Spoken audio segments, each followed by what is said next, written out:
Welcome to the last breakfast. Please enjoy the video. You already have 2 pages, now make them ready.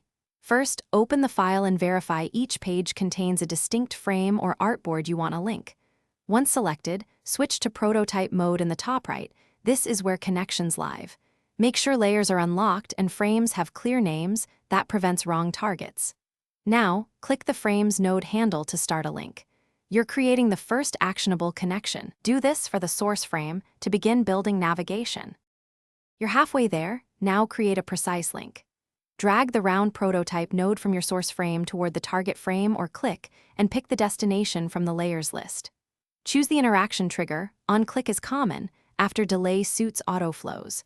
Then pick an animation, instant, dissolve, or smart animate. Smart animate helps show element transitions. Make sure to set destination options like preserve scroll position when linking long content, so the user sees the right area once navigated. Finish by testing and polishing. Enter present mode and click through the link you created. Observe timing, easing, and whether elements animate correctly.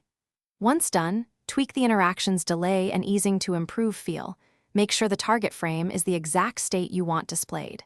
If something breaks, reopen prototype settings and confirm frames are visible and not nested in hidden groups, and that you targeted the right page. One tip: relink rather than duplicate if navigation behaves unpredictably. Thanks for watching. If this was helpful, leave a like and consider subscribing. See you next time.